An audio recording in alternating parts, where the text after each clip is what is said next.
हाँ जी बच्चों, good morning, good afternoon and good evening. बेटा देखो, हमने 2 क्लास पहले एक चैप्टर स्टार्ट किया था, रिडम्पशन ऑफ प्रेफरेंस शेयर्स। आपको याद होगा बेटा, रिडम्पशन की जो पहली क्लास थी उसके अंदर हमने उसका मीनिंग बताया था, meaning of redemption, meaning of preference, और हमारा जो प्रोविजन नंबर 55 है, यानी जो कंपनीज एक्ट का सेक्शन नंबर 55 है, वो क्या क्या बातें करता है, किन पॉइंट्स को लेकर वहां पर हमने डिस्कशन किया था, जो रेलेवेंट पॉइंट थे वो सारे बेटा हमने ऑलरेडी पहले वीडियो में कवर किए थे। सेकंड वाले पार्ट के अंदर बेटा मैंने आपको कुछ जर्नल एंट्री समझाई।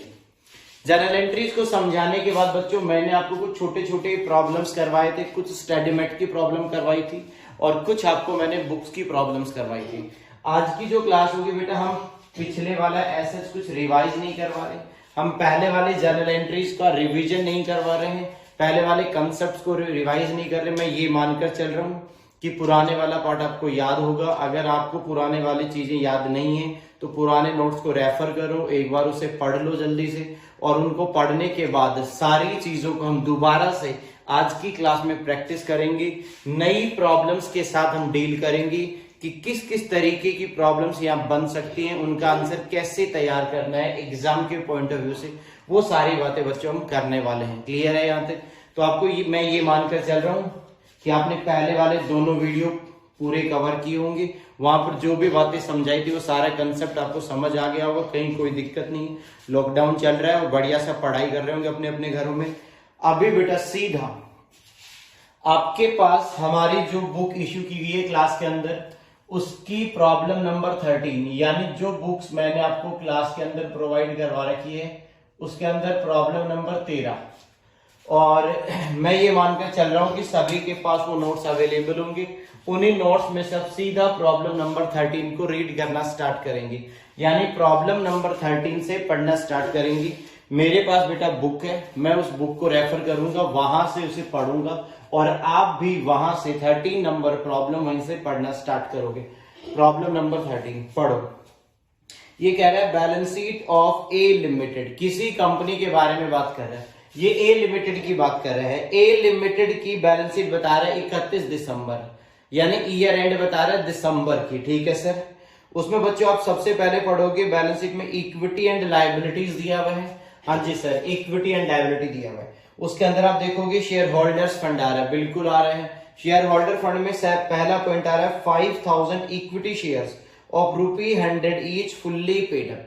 ये कह रहा है कि किसी कंपनी के पास जो शेयर होल्डर फंड है उसमें 5000 इक्विटी शेयर्स हैं, 100 वाले fully paid up, 9% redeemable preference shares हैं और 9% redeemable preference shares 10 each fully paid up है, यानी 9% वाले 10-10 रुपए के 2 लाख रुपए की प्रेफरेंस शेयर कैपिटल है। इससे हम प्रेफरेंस के नंबर्स कैलकुलेट कर लेते हैं। अगर टोटल प्रेफरेंस कैपिटल 2 लाख है, जल्दी से देखो यहां पे हम ये बोल सकते हैं कि हमारी टोटल प्रेफरेंस कैपिटल जो यहां पर गिवन है वो बेटा है 2 लाख।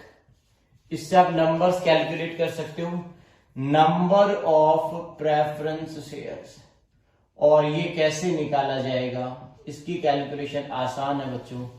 2 लाख रुपए में 10-10 रुपए वाले कितने शेयर्स बनेंगे यहां पर होंगे हमारे 20,000 शेयर, 20,000 शेयर, यानी 20,000 शेयर्स हमारे यहां पर रहे होंगे। ठीक है जी सर। उसके बाद में बेटा, उसके बाद में बता रहे कि कंपनी के पास प्रॉफिट एंड लॉस में 1,60,000 का बैलेंस है। हम कुछ नहीं कर रहे, वो उस प्रॉब्लम की बैलेंस शीट को रीड कर रहे हैं। P&L 1,60,000 है। नॉन करंट लायबिलिटी में बेटा कुछ भी नहीं है। करंट लायबिलिटी बेटा 1,20,000, ये इनकी लायबिलिटी साइड खत्म। Equity share capital, preference, reserve में बच्चों P&L है और एक क्रेडिटर है 1,20,000। इसी के साथ बेटा बैलेंस शीट का टोटल आ जाता है 9,80,000। फिर जब आप आगे बढ़ोगे तो आपने देखा होगा वहां पर एक फिक्स्ड एसेट आ रही होगी 4 लाख रुपए की, एक इन्वेस्टमेंट आ रहा होगा 2 लाख रुपए का। करंट एसेट में बेटा बैंक का बैलेंस आ रहा है 10,000 और अदर करंट एसेट है 3,70,000। इस तरीके से उन्होंने अपनी एसेट बताई और अगेन टोटल 9,80,000 हमें पता चल गया।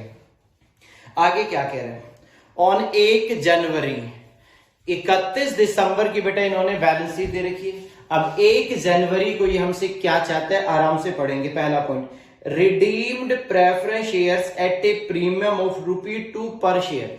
इसका मतलब हमने प्रेफरेंस को रिडीम करने का डिसाइड किया है और हमें हर प्रेफरेंस पे ₹2 का प्रीमियम देना। देखो इधर देखो, हमारी टोटल प्रेफरेंस कैपिटल बेटा 2 लाख रुपए थी, उससे मैंने नंबर्स कैलकुलेट कर लिए। कैसे निकाले, 2 लाख को हम 10 से डिवाइड करेंगे तो नंबर आ जाएगा 20,000, यानी 20,000 प्रेफरेंस शेयर्स है यहाँ पे। अब सवाल ये खड़ा होता है कि टोटल प्रीमियम कितना देना पड़ेगा। Total premium payable on redemption, premium payable, total premium on redemption यहां पर। और अगर हम बात करते हैं कि कितना हमें प्रीमियम देना पड़ेगा तो हम कह सकते हैं 20,000 हमारे शेयर्स हैं।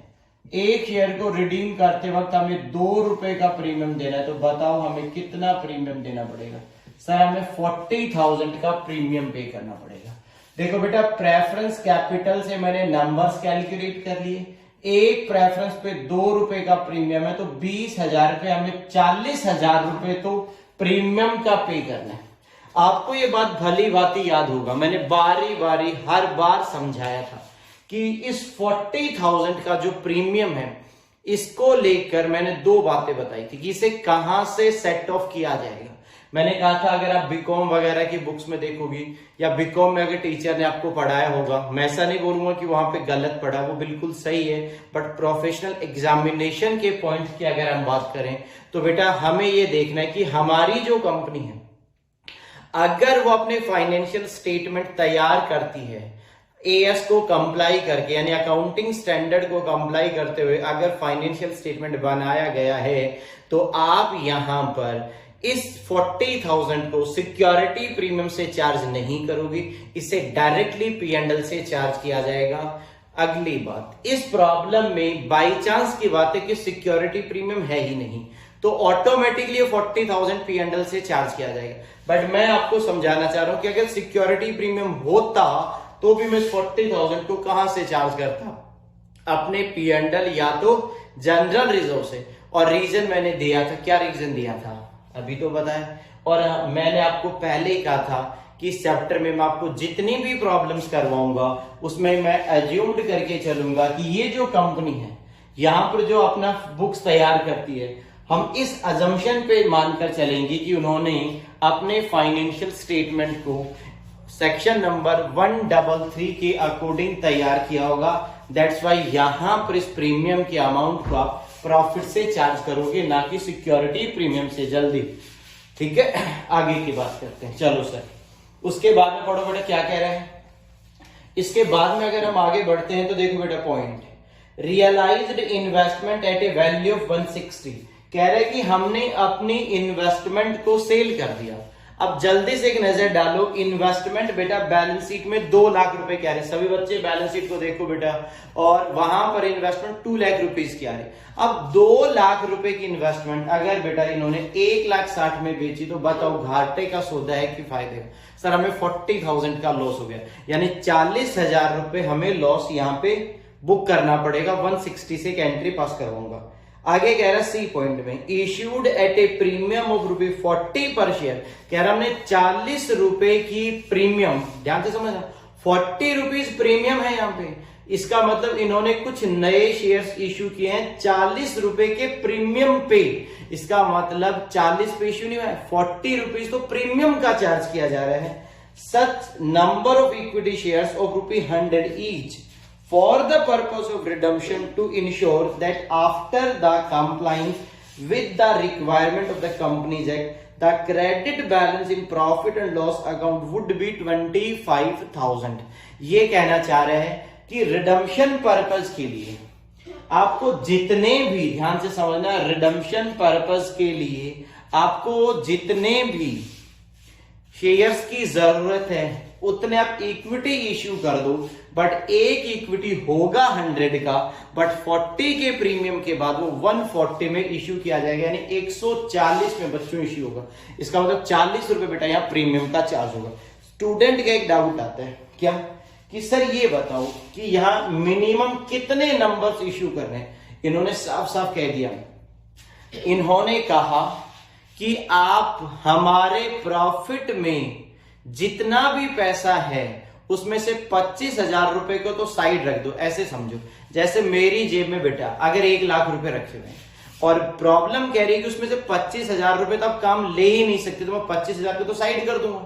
तो बताओ मेरी पॉकेट में उस पर्पज के लिए सिर्फ कितने रुपए अवेलेबल हुए, 75,000। तो यहां पर भी हम क्या करेंगे, जितना हमारे पास रिजर्व्स होंगे पहले हम सारे रिजर्व्स को यूज करेंगे, उसके बाद में हमें जितनी अमाउंट की शॉर्टेज रहेगी उस अमाउंट के लिए हम बेटा नए इक्विटी इश्यू करेंगे जिसकी फेस वैल्यू होगी 100 बट इश्यू किया जाएगा 140 में। कैलकुलेशन कैसे होगी अभी मैं आपको कैलकुलेट करके यहां पर बताने वाला हूं।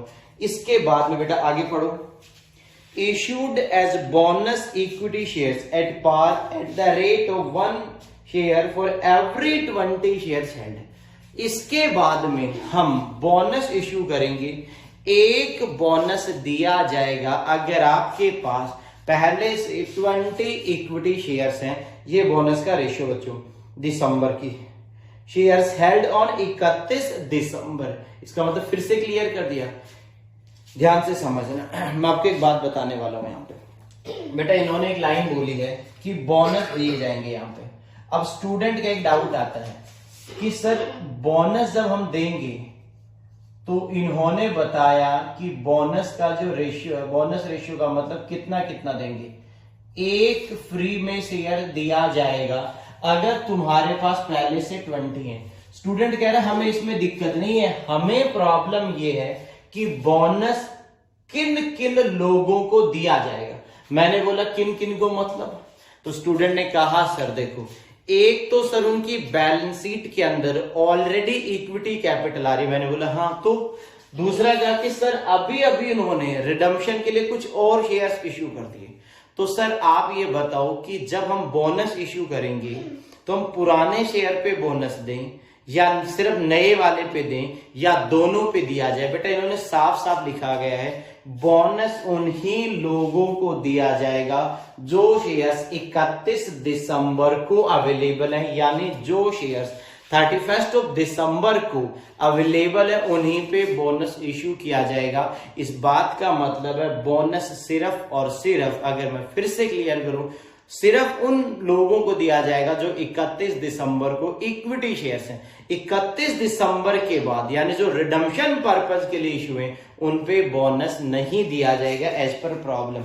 आगे बच्चों पढ़ो क्या कह रहे हैं, आगे क्या कह रहे हैं।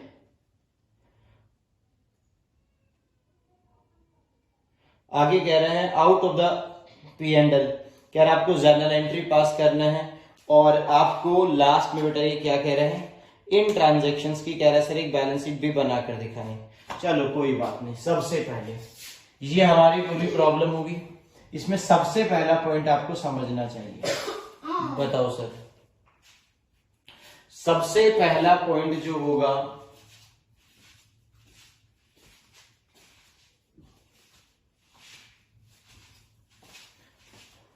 अगर सबसे पहले पॉइंट की बात करें बेटा, इन्होंने यहां पर बताया था कि कंपनी ने अपने इन्वेस्टमेंट को सेल कर दिया 1,60,000।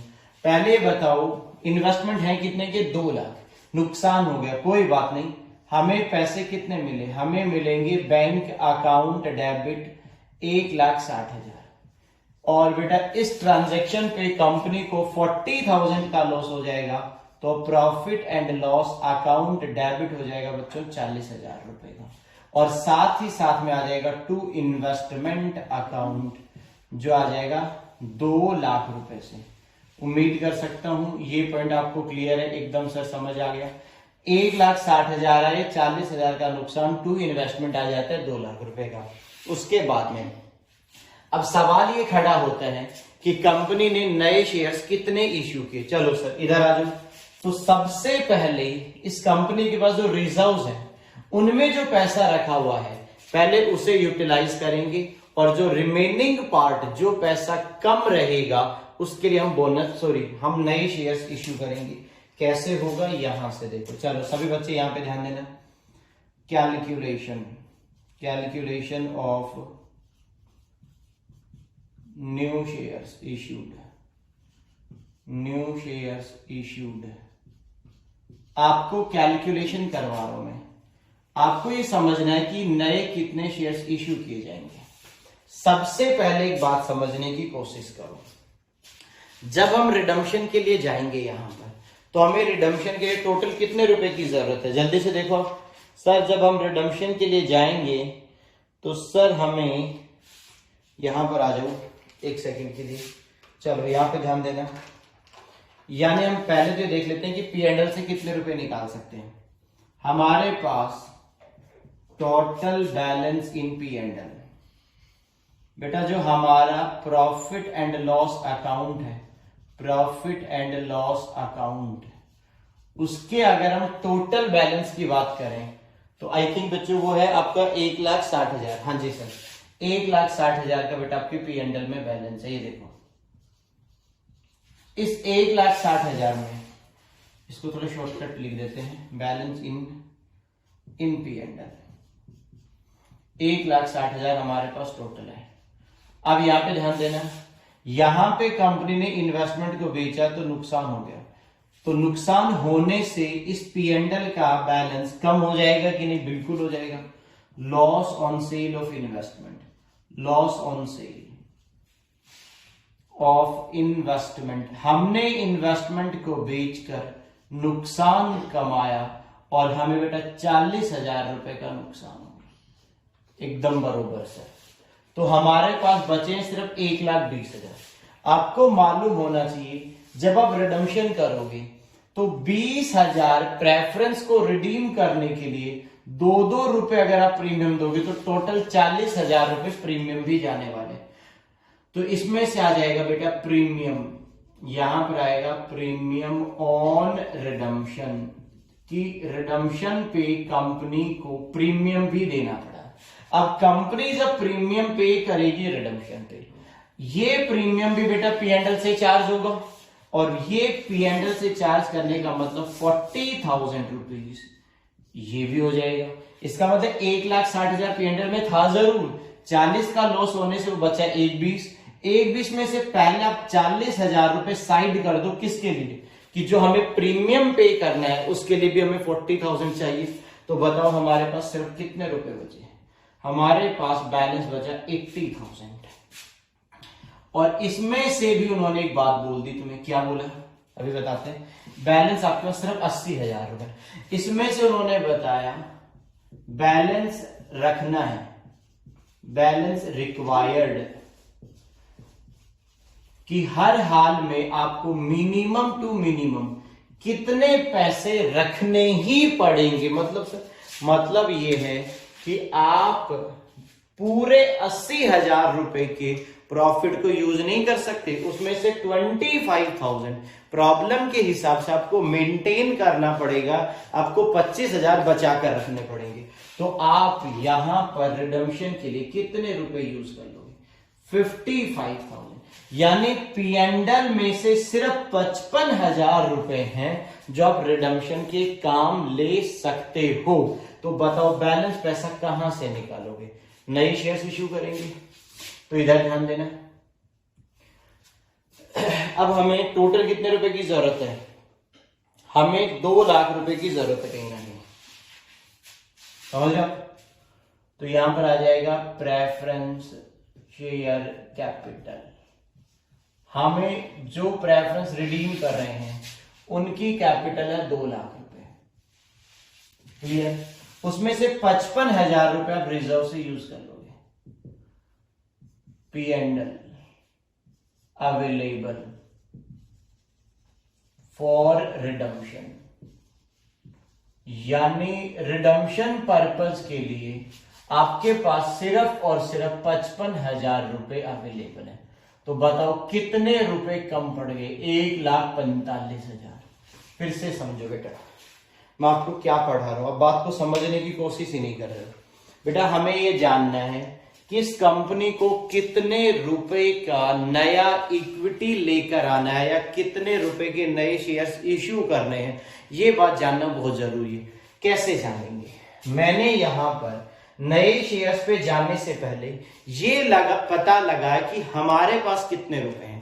बेटा हम पहले क्या करेंगे, अपनी जो पॉकेट में पैसे पड़े होंगे पहले हम उनको यूटिलाइज करेंगे, फिर जितने पैसे कम पड़ जाएंगे उतने रुपए का हम न्यू इश्यू लॉन्च कर देंगे। तो आपको समझने वाला पॉइंट यहां पर जो है वो ये है कि हमारे प्रॉफिट में 1,60,000 थे, उसमें से 40,000 रुपए का हमें लॉस हो गया और 40,000 रुपए हमें प्रीमियम के पे करने, तो हमारे पास बचे 80,000। ये वो अमाउंट है जो आपके P&L में अवेलेबल रहेगी, बट उसमें से भी ये कहता है कि 25,000 रुपए आपको मेंटेन करना है हर टाइम अपने P&L के अंदर। तो आप अपने P&L से कितने रुपए ऐसे हैं जो रिडम्पशन के काम ले लोगे सर? सिर्फ 55,000 रुपए। सिंपल है। आपको प्रेफरेंस रिडीम करने हैं 2 लाख की, उसमें से रिजर्व से सिर्फ 55,000 रुपए निकाल सकते हो, या रिजर्व में सिर्फ 55,000 है तो बाकी 1,45,000 का क्या करोगे सर? नए शेयर्स इश्यू करने वाले हैं।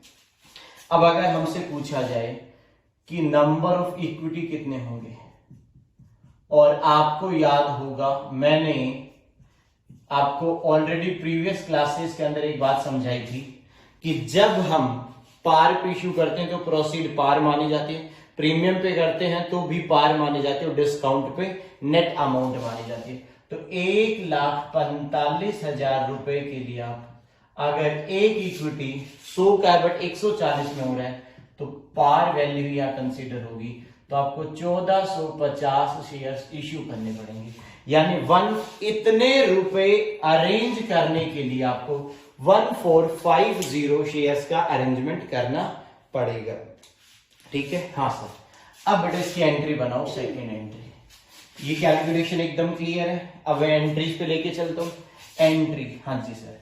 तो बेटा जब इश्यू करोगे तो पैसे आएंगे, तो बैंक अकाउंट डेबिट कितने रुपए आएंगे? 1450, 1450 इश्यू करेंगे। एक इक्विटी 140 पे इश्यू होने वाला है, तो इसको मल्टीप्लाई कर लो,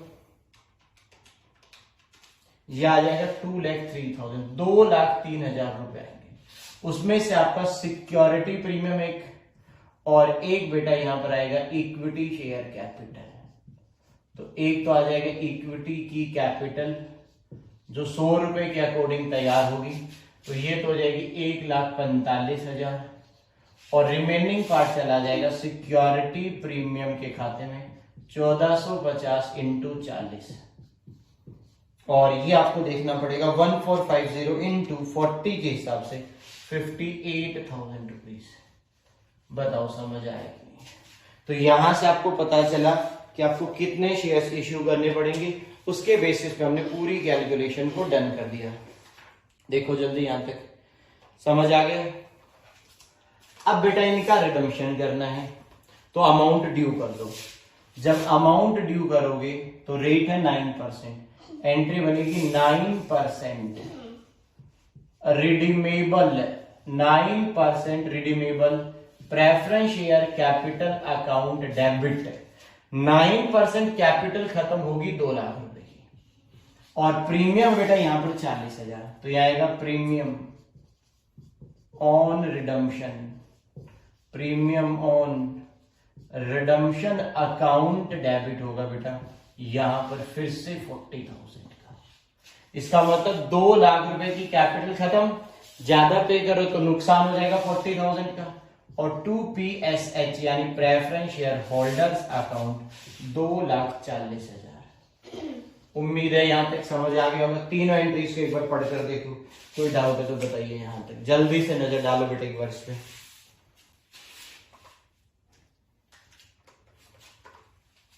जी सर। अब ये प्रीमियम कहां से चार्ज होगा? P&L से। तो लगे हाथ एंट्री पास कर दो यहां पर, profit and loss account debit to premium on redemption, premium on redemption. जी सर। और ये आ जाएगा 40,000 और 40,000। अब आपको एक बात और भी पता है, क्या पता है सर हमें? CRR के बारे में। बेटा CRR कब बनता है? जब कंपनी अपने प्रेफरेंस का रिडम्पशन कहां से करती है? फ्री रिजर्व से, तब उसे क्या बनाना पड़ता है, CRR यानी कैपिटल रिडम्पशन रिजर्व बनाना पड़ता है। इस प्रॉब्लम के अंदर आपको पता होना चाहिए ये 55,000 रुपए उन्होंने कहां से निकाले हैं, फ्री रिजर्व यानी P&L से निकाले। तो इस 55,000 के इक्विवेलेंट क्या बन जाएगा, CRR बनेगा। तो CRR यहां पर उतने पार्ट का बनेगा जो हमने फ्री रिजर्व से निकाले। फ्री रिजर्व से सिर्फ 55,000 निकाले, तो मैं डायरेक्टली कर देता हूं entry, profit and loss account debit. मैंने वो कैलकुलेशन नहीं दिखाई जो नॉर्मली मैं करता हूं। CRR के अकाउंट में कितने रुपए चले जाएंगे, ये चला जाएगा सर 55,000 रुपए। मालूम है ना कैसे करते हैं, टोटल नॉमिनल वैल्यू। अगर आप वैसे देखना चाहते हो तो टोटल नॉमिनल वैल्यू हो जाएगी 2 लाख माइनस न्यू इश्यू हो जाएगा 145, रिमेनिंग पार्ट 55,000 का CRR यहां पर बन जाएगा। अब बेटा इनको पेमेंट कर दो, इनको पेमेंट करोगे तो preference share holders account debit, और बेटा यहां पर आ जाएगा आपका क्या आ जाएगा, यहां पर आ जाएगा bank account, preference share holder to bank, और यहां पर अमाउंट आ जाएगी आपकी 2,40,000। जल्दी से ये दोनों एंट्री भी देखो, CRR में ट्रांसफर करने की और इनको पेमेंट करने की, जल्दी से। तो बेटा यहां तक की एंट्री हो चुकी है। अब यहां पर एक बोनस का पार्ट रह गया। आपने देखा होगा इस प्रॉब्लम में जो बैलेंस शीट गिवन है, उस बैलेंस शीट के अंदर उन्होंने स्टार्टिंग में बताया है कि कंपनी के 5,000 इक्विटी शेयर्स हैं दिसंबर में, और उन 5,000 पे बेटा वो बोनस देना चाहती है 1:20 के रेशियो में। तो हम ये कह सकते हैं, ध्यान से समझना, कि इन 5,000 पे बोनस कितना दिया जाएगा, यहां से कैलकुलेट हो जाएगा बोनस शेयर्स। और ये कैसे कैलकुलेट होगा, बहुत सिंपल है। देखो बच्चों, इस कंपनी के टोटल 5,000 शेयर्स हैं, और इन शेयर्स पे बोनस दिया जाता है 120 के अकॉर्डिंग, तो 250 शेयर्स यहां बोनस में दिए जाएंगे। और एक शेयर बेटा 100 रुपए का होगा, 250 तो नंबर से 100 से मल्टीप्लाई करोगे तो आ जाएगा 25,000। तो कहीं ना कहीं 25,000 का बोनस दिया जाएगा। अब एक बात को समझना चाहिए, स्टूडेंट एक डाउट आता है क्या, कि सर आपने बोनस जो दिसंबर में थे उन्हीं पे 5,000 आपने बोनस दिया। मैंने बोला हाँ, तो वो कह रहा है सर आपने ये 1450 जो नए शेयर्स इश्यू किए आपने इन पे बोनस क्यों नहीं दिया। बेटा प्रॉब्लम में साफ साफ बोला गया है, बोनस उन्हीं शेयर होल्डर को मिलेगा जो 31 दिसंबर को थे, और 31 दिसंबर को यहां पर सिर्फ 5,000 शेयर्स थे। तो बेटा मैंने उन पे 250 शेयर्स एज एन बोनस दे दिया। और बोनस के केस में बेटा मैंने बोनस चैप्टर में भी बताया था, और पिछली क्लास में भी 2 एंट्री समझाई थी। 2 जर्नल एंट्री बनती हैं, पहले प्रॉफिट्स को कम करते हैं, बोनस को ड्यू करते हैं, फिर एक और एंट्री पास करते हैं जहां से हम बोनस के बदले में इक्विटी दे देते हैं। तो बोनस से 2 चीजों पे फर्क पड़ेगा, हमारी इक्विटी शेयर कैपिटल बढ़ती है और हमारे रिजर्व्स कम होते हैं। बट जब भी बोनस दिया जाता है पहला प्रायोरिटी दिया जाता है CRR को। तो सबसे पहले हम किसको यूज करेंगे, CRR को। और 25,000 रुपए से यहां पर एक एंट्री पास हो जाएगी। क्या, ये देखो 7th एंट्री बेटा, ये 7वें नंबर की एंट्री, CRR यानी capital redemption reserve account debit 25,000, और 2 आ जाएगा 2 में बोनस टू ESH यानी equity share holders account, CRR to bonus to equity share holder. इस एंट्री से हमने अमाउंट ड्यू कर दिया, यानी बोनस की एक एंट्री पास कर दी। फिर हम क्या करेंगे, एक्चुअल में बोनस देंगे। तो 8th एंट्री लास्ट एंट्री और पास करेंगे। जब हम एक्चुअल में बोनस देंगे तो ये लायबिलिटी खत्म हो जाएगी। और बोनस देने से अभी तो बताया था तुम्हें, हमारी शेयर कैपिटल बढ़ती है। Bonus to equity share holders account बच्चों यहाँ डेबिट होगा, और बदले में यहां पर एकदम मस्त इक्विटी शेयर कैपिटल दे देंगे, इक्विटी शेयर कैपिटल, और यहां पर आ जाएगा 25,000 और 25,000।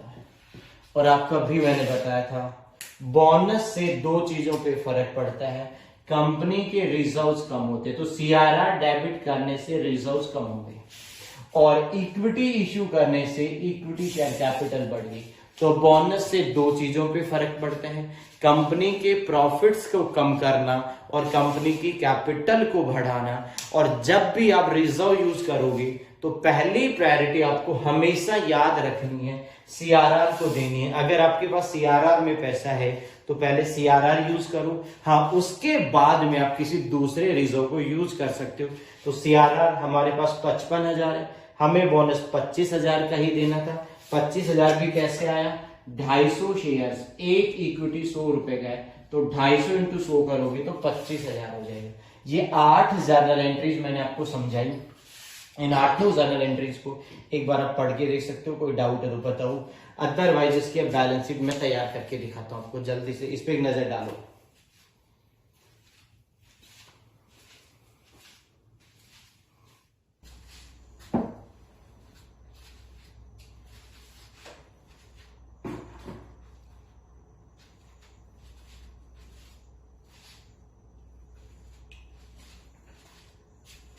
हाँ जी बेटा, तो जो हमारा 13 नंबर प्रॉब्लम था, प्रॉब्लम नंबर 13, जो हमने जर्नल एंट्रीज पास कर दी थी। अब बेटा उसके अंदर उन्होंने पूछा है कि आपको बैलेंस शीट बनाकर दिखानी है। जब बच्चों हमसे एग्जाम के अंदर बैलेंस शीट मांगी जाती है तो बैलेंस शीट कैसे बनानी हम नए फॉर्मेट से बनाएंगे, शेड्यूल नंबर 3 के अकॉर्डिंग। कैसे बनाऊंगा वो आप यहाँ पे एक बार ध्यान से देखेंगे। अगर कुछ वर्किंग नोट्स की जरूरत पड़ेगी तो मैं साइड में तैयार करूंगा, ठीक है। हाँ जी सर। तो बेटा सबसे पहले जब भी आप बैलेंस शीट बनाओगे सबसे पहले आता है नेम ऑफ कंपनी। इस प्रॉब्लम में जो कंपनी थी उस कंपनी का नाम क्या था सर, यहाँ पे सर उस कंपनी का नाम था ए लिमिटेड। तो सबसे पहले यहाँ पर आएगा नेम ऑफ कंपनी। हमेशा एक हेडिंग बनेगा बच्चों यहाँ पे नेम ऑफ कंपनी के नाम से। कंपनी का नाम क्या है, कंपनी का जो नाम है बच्चे वो है ए लिमिटेड, ये आ जाएगा ए लिमिटेड।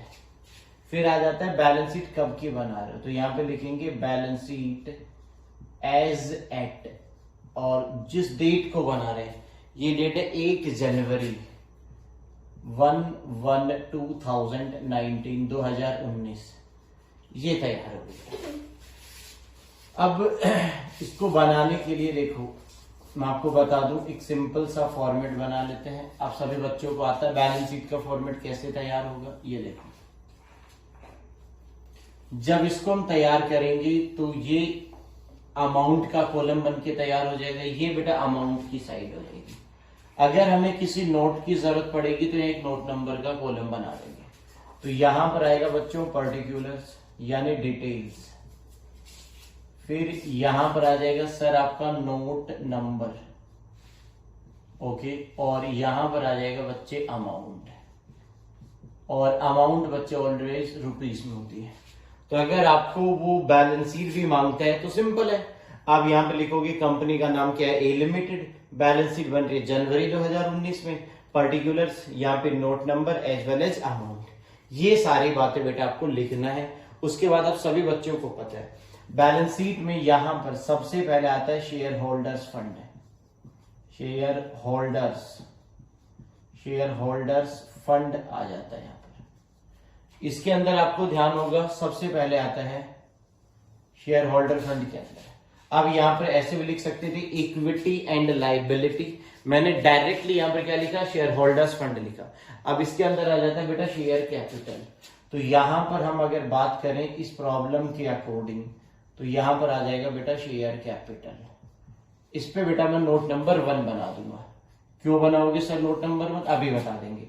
सेकंड बच्चों यहां पर बनेगा रिजर्व्स एंड सरप्लस, इसके ऊपर भी बेटा एक नोट बनेगा, और इसको मैं नाम दे देता हूं नोट नंबर 2। चल जल्दी से इधर आ जाओ, नोट नंबर 1 तैयार करते हैं। आपको नोट नंबर 1 में और कुछ नहीं, कैपिटल की डिटेल्स दे देनी है कि आपके पास कौन कौन सी कैपिटल है, कितनी कितनी कैपिटल है। हमारी इस प्रॉब्लम में जितने भी प्रेफरेंस थे वो सब रिडीम हो चुके हैं, हमारे पास सिर्फ इक्विटी शेयर कैपिटल होगी। तो यहां पर आएगा ESC यानी इक्विटी शेयर कैपिटल।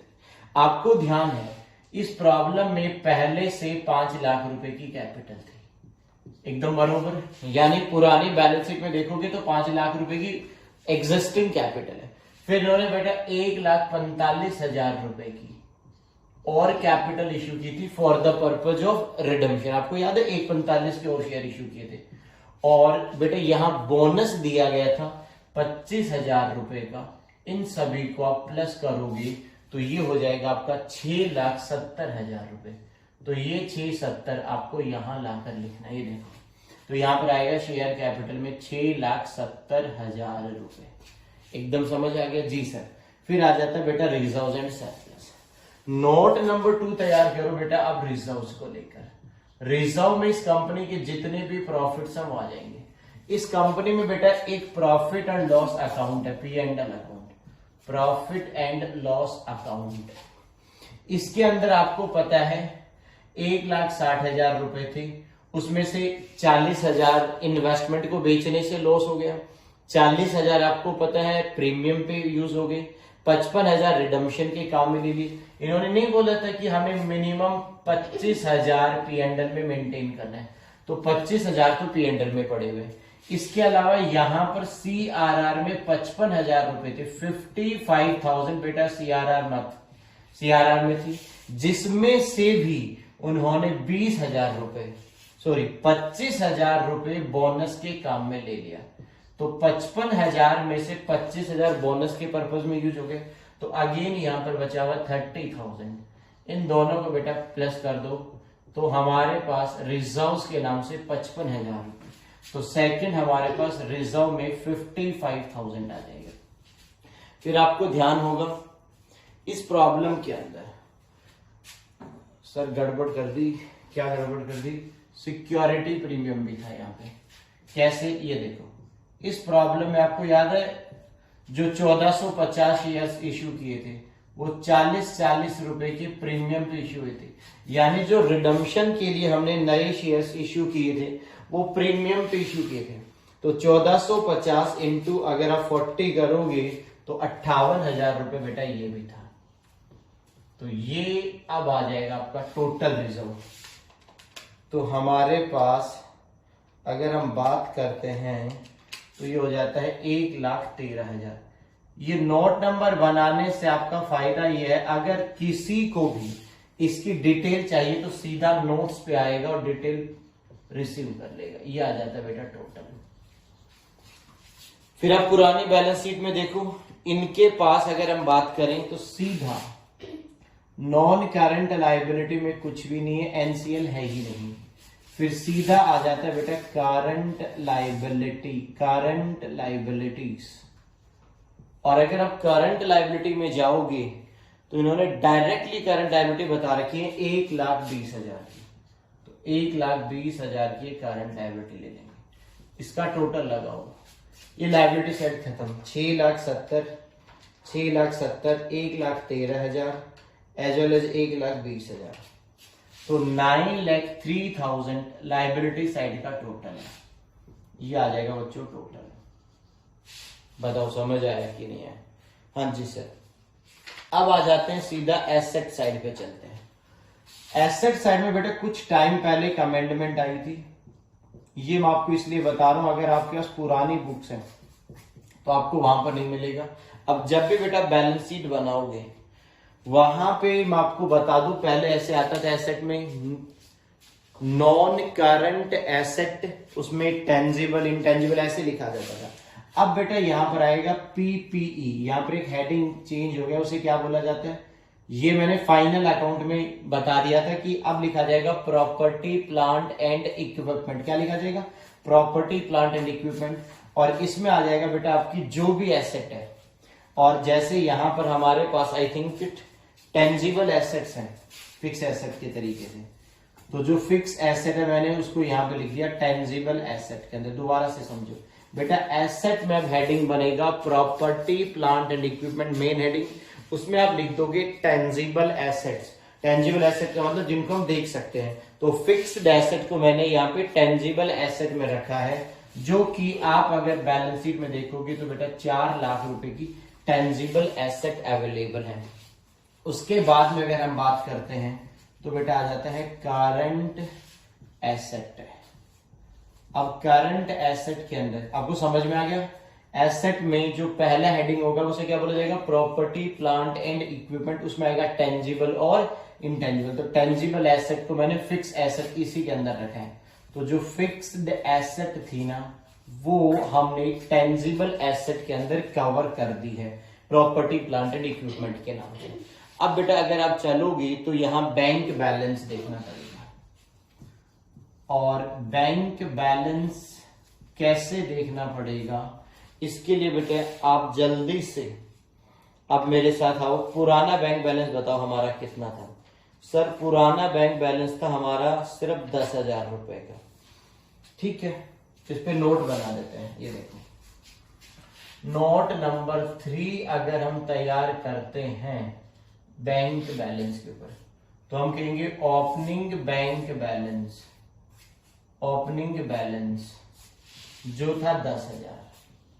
फिर आपको याद है सेल ऑफ इन्वेस्टमेंट हुआ, इन्वेस्टमेंट को बेचा तो हमें 1,60,000 रुपए मिले, और इन्वेस्टमेंट को बेच के 1,60,000 रुपए आपके पास और रिसीव हो गए। इसके अलावा आपने शेयर कैपिटल इश्यू की, शेयर इश्यूड, और आपको इश्यू करने से कुछ आए थे वहां पर लगभग 2,03,000 रुपए। ये टोटल आपके पास इतने रुपए होने चाहिए थे, इतना कलेक्शन तो सॉरी टोटल अमाउंट होनी चाहिए थी आपकी, ये कहीं ना कहीं 3,73,000। फिर आपने बेटा रिडम्पशन के लिए पेमेंट कर दिया। जब आपने रिडम्पशन किया तो आपकी जेब से चले गए 2,40,000, तो आपकी जेब में बच गए बेटा 1,33,000 रुपए, 1,33,000।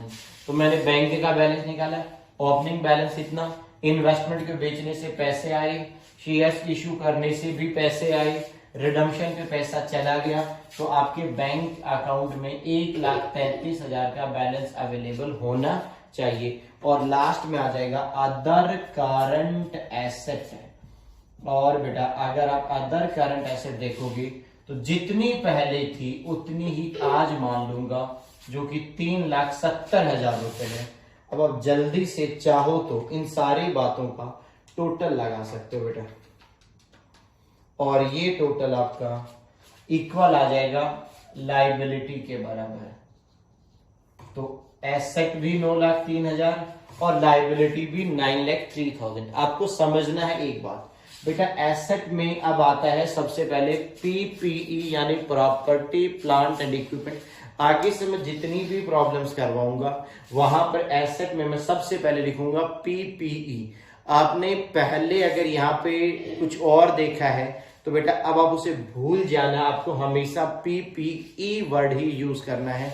और ये फॉर्मेट हम पूरा डिटेल में जो हमारा फाइनेंशियल स्टेटमेंट ऑफ कंपनीज के नाम से चैप्टर है बेटा, वहां पर हम पूरा पढ़ते हैं according to schedule number 3 of companies act 2013। फिर छोटी सी बेटा बैलेंस शीट बनी, हमने एंट्रीज पहले ही पास कर दी थी, अब उसकी बैलेंस शीट बनाकर दिखा दी। अगर अब आपको कोई डाउट है तो आप डिस्कस करो, और नहीं है तो बेटा एक नजर इस प्रॉब्लम पे डालो, फिर हम कुछ आगे की बातें करते हैं। जल्दी से देखेंगे सभी बच्चे यहां तक।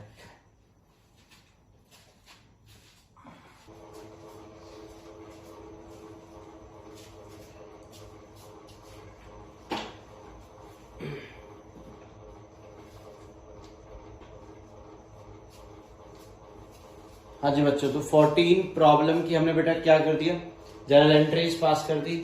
अब हम जल्दी से उसकी एक बैलेंस शीट तैयार करते हैं। आप सभी को पता है जब भी हम बैलेंस शीट तैयार करेंगे, ये वही प्रॉब्लम चल रही है, प्रॉब्लम नंबर 14 है, उसी की बैलेंस शीट तैयार कर रहा हूं। सबसे पहले आपको ध्यान में क्या आएगा, नेम ऑफ कंपनी। सबसे पहले बेटा हमेशा यहां आपको कंपनी का नाम बताना पड़ेगा, किस कंपनी के लिए बैलेंस शीट बनाई जा रही है। हमेशा यहां लिखना पड़ेगा एज एट, और फिर हमेशा आएगी बेटा डेट। तो कंपनी का नाम था यहां पर एस लिमिटेड। जो कंपनी बैलेंस शीट तैयार कर रही है उस कंपनी का नाम है एस लिमिटेड है। ओके, ये तो कंपनी का नाम आ गया, और बैलेंस शीट बन रही है 31/12/2019 को। ये लो, इनकी बैलेंस शीट तैयार करने की डेट है। अब हम एक फॉर्मेट बनाते हैं जहां पर पर्टिकुलर्स, नोट नंबर और अमाउंट। ठीक है सर, बनाओ तो सर। तो जल्दी से आप यहाँ पे देखेंगे बैलेंस शीट कैसे तैयार होगी। ये नए फॉर्मेट में ही बनेगी, सभी को ये फॉर्मेट आता है, फाइनेंशियल स्टेटमेंट की चैप्टर में हमने इसको पढ़ रखा है। और किस तरीके से ये तैयार होगी वो आप यहाँ पे देख सकते हैं। सबसे पहले बेटा आपको पता है यहाँ पर एक अमाउंट का कॉलम बनेगा, अमाउंट के कॉलम के साथ साथ आप एक नोट नंबर का कॉलम भी बना दोगे। इस कॉलम को बनाने का पर्पज है अगर आपको कोई भी क्या बनाना पड़े, वर्किंग नोट बनाना पड़े, तो उसका नंबर यहां पर रेफर हो जाएगा, नोट नंबर आ जाएगा। बहुत बढ़िया। सबसे पहले इस फॉर्मेट के अंदर आपको भली भांति पता है जब भी बैलेंस शीट तैयार होती है सबसे पहले आता है हमारा इक्विटी एंड लायबिलिटी। तो हम ऐसे लिख सकते हैं, इक्विटी एंड लायबिलिटीज। ये हमारा बैलेंस शीट का जो प्राइम हेड है यानी मेन हेड में कंसीडर होता है, इक्विटी एंड लायबिलिटी। मैंने इसे अंडरलाइन कर दिया, ठीक है सर। इसके बाद में सबसे पहले आएगा शेयर होल्डर्स फंड। क्या आएगा जल्दी बोलो। यहां पर सबसे पहले आने वाला है शेयर होल्डर फंड। तो यहां पर मैं लिख देता हूं शेयर होल्डर्स फंड। ये लो। इसके अंदर क्या क्या आता है आपको मालूम होगा। यहां पर बेटा एक तो शेयर कैपिटल आती है और दूसरा आपका रिजर्व एंड सरप्लस आता है। तो एक पॉइंट तो आएगा यहां पर शेयर कैपिटल कि कंपनी की शेयर कैपिटल कितनी है। इस पे बच्चे एक वर्किंग नोट बनाएंगे, अभी 2 मिनट रुक जाओ, अभी समझ आ जाएगा। सेकंड, यहां पर कंपनी के क्या क्या रिजर्व्स हैं और कितने रुपए सरप्लस है यानी प्रॉफिट वगैरह की जितनी भी डिटेल्स होगी वो सब यहां पर आ जाएंगे। ये रिजर्व्स एंड सरप्लस यहां पर आएगा एक तरीके से नोट नंबर 2। सबसे पहले यहां पर बनाते हैं नोट नंबर 1 जो कि आपका बनने वाला है शेयर कैपिटल के ऊपर। सबसे पहले आप पुरानी बैलेंस शीट पे आ जाओ। सर वो हमारे पास कहां पर है? आपका बेटा जो प्रॉब्लम है वही तो है पुरानी बैलेंस शीट। उसमें आप जल्दी से देखो, आपके पास स्टार्टिंग में लिखा हुआ है 5 लाख रुपए की प्रेफरेंस है, बट प्रेफरेंस को तो रिडीम कर लिया, इसलिए अब सबसे पहले जो यहां पर आएगा, यहां पर बेटा इक्विटी शेयर कैपिटल है, सिर्फ इक्विटी शेयर कैपिटल। आप प्रॉब्लम में देखोगे उनके पास 10 लाख रुपए की तो पुरानी इक्विटी है, फिर उन्होंने 90,000 की रिडम्पशन पर्पस के लिए और इश्यू कर दिए, तो यहां पर कैपिटल हो गई है 10,90,000। कैपिटल बस इतने ही रुपए की, 10,90,000 रुपए की हमारी कैपिटल है। तो यहां पर आ जाएगा बच्चों 10,90,000 रुपीज। बताओ समझ आया कि पुरानी कैपिटल 10,90,000 की अभी रिडम्पशन के लिए इश्यू कर दी तो टोटल हो जाती है 10,90,000। अगला पॉइंट आता है रिजर्व्स एंड सरप्लस। इस पे भी एक नोट तैयार करते हैं। यहां पर मैंने लिखा नोट नंबर 2 जो कि हमारा होगा रिजर्व्स एंड सरप्लस। अब जल्दी से आप आ जाओ रिजर्व्स एंड सरप्लस के ऊपर हमारे पास क्या क्या है। अब अगर हम रिजर्व में देखें बेटा, हमारे पास आपको ध्यान होना चाहिए सिक्योरिटी प्रीमियम था पुरानी बैलेंस शीट में। देखो सिक्योरिटी प्रीमियम, तो सिक्योरिटी प्रीमियम में जो अमाउंट थी अगर आप ध्यान से देखोगे तो सिक्योरिटी प्रीमियम में 1 लाख रुपए था, बट वो पैसा यूज नहीं हुआ तो एज इट इज रह गया, तो सिक्योरिटी प्रीमियम में कोई बदलाव नहीं आया। अगला प्रॉफिट एंड लॉस अकाउंट में पैसा था बट वो पूरा का पूरा यूज हो गया, इसलिए वो 0 रुपए का रह गया है। कैसे सर? बेटा जितना भी था कुछ लॉस हो गया, कुछ प्रीमियम के काम में ले लिया, कुछ सीआरआर में ट्रांसफर हो गया। इसके बाद में था जनरल रिजर्व, और जनरल रिजर्व में कितने रुपए बचे थे ये तो हमें कैलकुलेट करना पड़ेगा। जनरल रिजर्व में गए थे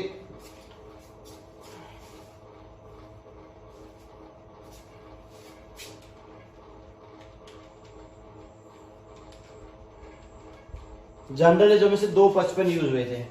जनरल रिजर्व में टोटल 7.5 लाख रुपए थे। 7.5 में से अगर आप 2,55,000 रुपए यूज कर भी लेते हो तो आपके पास जनरल रिजर्व में देखना बेटा कितना बचा है, 750 माइनस 255, हमारे पास अभी भी 4,95,000 है। और इसके अलावा यहाँ पर एक नया रिजर्व क्रिएट हो गया, CRR, that means capital redemption reserve, जो कि बच्चों यहां बनकर आया 4,10,000 रुपए। इसी के साथ इसका टोटल लगा दो, और इसका जब टोटल लगा ही दोगे आप, तो रिजर्व के अंदर हमारे पास टोटल है, आई थिंक, एक सेकेंड रुकना बेटा,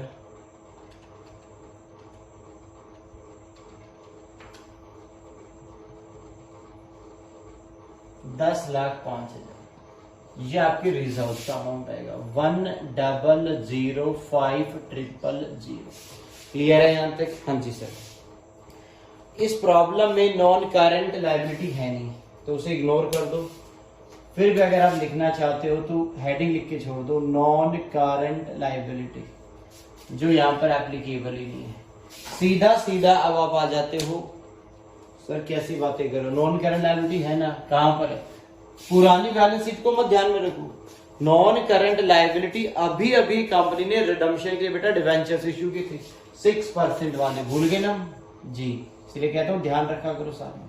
6% डिवेंचर्स, तो 6% वाले डिवेंचर्स यहां पर 1,00,000 रुपए की इशू है बेटा, पुरानी बैलेंस शीट में नहीं है सब, ये बात एग्रीड है, बट अभी अभी रिडम्पशन के लिए इन्होंने डिवेंचर इश्यू किए थे। हाँ अब समझ आया सर आप क्या कहना चाह रहे हो।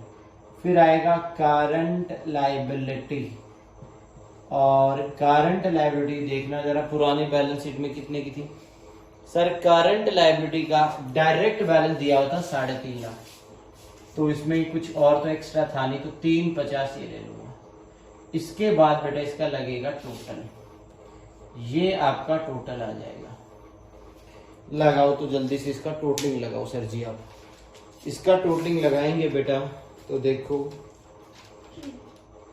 अरे नालायक, तो तुम भी टोटल करो साथ साथ, और इसका टोटल आएगा बेटा यहाँ पर 25,45,000। बिल्कुल सही कह रहे हो, यही आया तुम्हारा भी? हाँ सर, 25,45,000 मेरा भी बेटा टोटल यही आया। ठीक है, इसके बाद में ये हमारा इधर का मेन हेडिंग था। अब इस साइड का मेन हेडिंग आएगा एसेट्स। अब एसेट पे आ जाओ जल्दी से, बहुत सारी एसेट है यहाँ लाइन से, सभी एसेट को देखो एक बार।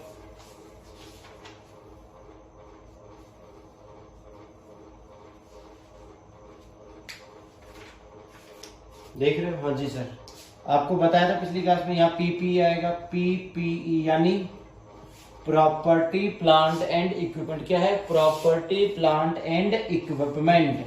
इस पे एक नोट बनेगा, नोट नंबर 3, या ऐसे कर देता हूं, यहां पर लिख देता हूं टेंजिबल एसेट। कौन सी एसेट? Tangible assets. टेंजिबल यानी जिनको हम देख सकते हैं। इसमें जितनी भी एसेट्स हैं उनका यहाँ नोट बना देंगे, तो नोट नंबर 3 बच्चों यहां बनेगा। बनाओ सर, आप तो नोट बनाओ। अब इसमें बेटा एसेट है हमारे पास अलग अलग से, लैंड एंड बिल्डिंग है, तो ये आ जाएगा लैंड एंड बिल्डिंग, जो कि 8 लाख रुपए की। फिर है बेटा यहाँ पर प्लांट एंड मशीनरी, तो मैं प्लांट लिख देता हूं, प्लांट। यहाँ पर प्लांट है बच्चों, जल्दी से देखो, 6 लाख रुपए का। और फर्नीचर है यहाँ पर 1 लाख रुपए का फर्नीचर। इस तरीके से इनके पास 3 टेंजिबल एसेट है, और इसका टोटल हो जाता है 15 लाख रुपए। चाहते तो हम अलग अलग इंडिविजुअल यहां पर भी दिखा सकते थे, बट मैंने आपको वर्किंग नोट बनवा दिया, सभी एसेट की डिटेल वर्किंग नोट में दे दी मैंने, और उसका टोटल बेटा यहाँ पे ट्रांसफर कर दिया। इन्वेस्टमेंट अब रही नहीं, कैसे नहीं रही? क्योंकि उनको बेच दिया गया। फिर आएगी आपकी करंट एसेट। करंट एसेट, जब आप करंट एसेट में जाओगे तो एक तो आपके पास स्टॉक है, स्टॉक में कोई बदलाव नहीं है, स्टॉक एज इट इज आ जाएगा। स्टॉक है आपका 4,70,000 रुपए का, कोई बदलाव नहीं, इसलिए कोई वर्किंग नोट नहीं बनेगा। फिर है बच्चों यहाँ डेटर्स। डेटर्स में भी कोई बदलाव नहीं बताया इन्होंने, तो डेटर भी सर एज इट इज ले लें, बिल्कुल ले सकते हो आप एज इट इज। और डेटर का पुरानी बैलेंस शीट में बैलेंस है 2 लाख रुपए, बहुत बढ़िया। आगे आगे बेटा यहाँ पर BR का बैलेंस गिवन है, बिल्स रिसीवेबल, फिर से इन्होंने 2 लाख रुपए बताया, मैंने एज इट इज ले लिया। उसके बाद में लास्ट बचा बैंक बैलेंस। बैंक में बहुत सारे ट्रांजैक्शन हुए, इसलिए इसका एक वर्किंग नोट बना लेना सही रहेगा। ठीक है सर, आप कह रहे हो तो हम बना लेते हैं। ये नोट नंबर 4, इसके अंदर सबसे पहले आएगा ओपनिंग बैलेंस। ये बच्चों मुझे देखना पड़ेगा, पुरानी बैलेंस शीट पे आएंगे सभी लोग, तो ओपनिंग हमारा बैलेंस था 2,30,000 का, तो स्टार्टिंग में हमारे पास कैश था 230। फिर आपको ध्यान है यहाँ इन्वेस्टमेंट बिक जाती है, तो आ जाएगा plus sale of investment. Investment यहां पर बेची गई है 2,80,000 रुपए की, कैश बढ़ गया तो 280 इधर प्लस हो गए। फिर यहां पे शेयर कैपिटल इश्यू हुई, तो फिर से पैसे आए, और शेयर कैपिटल इश्यू करने से बेटा 90,000 आए, तो ये भी प्लस। फिर यहाँ पे 6% डिवेंचर्स भी इश्यू हुए, तो प्लस 6% डिवेंचर्स, सिंपल, बिल्कुल ठीक है, जो कि हमारा 1 लाख। इतने पैसे हमारे पास आए, इनका टोटल लगाएंगे तो हमारा टोटल कैश था। बट यहां पर हमने रिडम्पशन करने के लिए क्या कर दिया, हमने अमाउंट पे कर दी, तो अब माइनस हो जाएगा preference share holder payment. Preference share holder को हमने 5,25,000 रुपए बेटा यहाँ पे भी कर दिया, तो 5,25 यहाँ माइनस भी हो जाएगा। इसका टोटल अब बताओ कितना आएगा, जल्दी से कैलकुलेटर लेते हैं। देखो 2,30,000, 2,80,000, 90,000, 1 लाख, ये 7 लाख था तुम्हारे पास, उसमें से 5,25 यूज हो गया, तो तुम्हारे पास कैश का बैलेंस बचा ओनली 1,75,000, 1,75,000 रुपए। जल्दी से इसका टोटल लगाएंगे। जब इसकी आप टोटलिंग करोगे तो ये हो जाएगा, सेम आ रहा है, हाँ सर बैलेंस शीट का तो सेम ही आना चाहिए, बिल्कुल करेक्ट। इसका टोटल आ गया 25,45,000। इस तरीके से प्रॉब्लम नंबर 14 कंप्लीट हो जाती है। पहले हमने इसकी 7 जर्नल एंट्रीज पास की, फिर मैंने आपके लिए एक बैलेंस शीट तैयार की। इस बैलेंस शीट में जहां जहां वर्किंग नोट्स की जरूरत थी मैंने वर्किंग नोट बनाए, उन वर्किंग नोट के नंबर यहाँ रेफर कर दिए। अगर कभी भी किसी को अगर किसी भी चीज की जरूरत है, कैपिटल की डिटेल जाननी है, नोट नंबर 1 पे आएगा, रिजर्व की जाननी है नोट नंबर 2 पे आएगा, टेंजिबल एसेट की जाननी है नोट नंबर 3 पे आएगा, बैंक का बैलेंस जानना है नोट नंबर 4 पे आ जाएगा। ये हमारी कुछ कैलकुलेशन का पार्ट था। आई थिंक क्लियर हो गया होगा, कोई डाउट नहीं होना चाहिए यहाँ पर। ये मैंने आपको पहले बता दिया था कि प्रॉपर्टी प्लांट एंड इक्विपमेंट आता है, उसमें टेंजिबल एसेट बाद में एक हेड बन जाएगा, सब हेड बन जाएगा। क्लियर? तो जल्दी से एक नजर डालो, समझो, पढ़ो, कोई डाउट है तो बताओ। इसके बाद हम नेक्स्ट प्रॉब्लम स्टार्ट करेंगे, बट पहले एक बार यहाँ तक का रीड करके देखो जल्दी से। यहाँ पर मैं टोटल लिख देता हूँ 1,75,000 रुपए। बहुत बढ़िया, जल्दी से देखो बेटा यहाँ तक।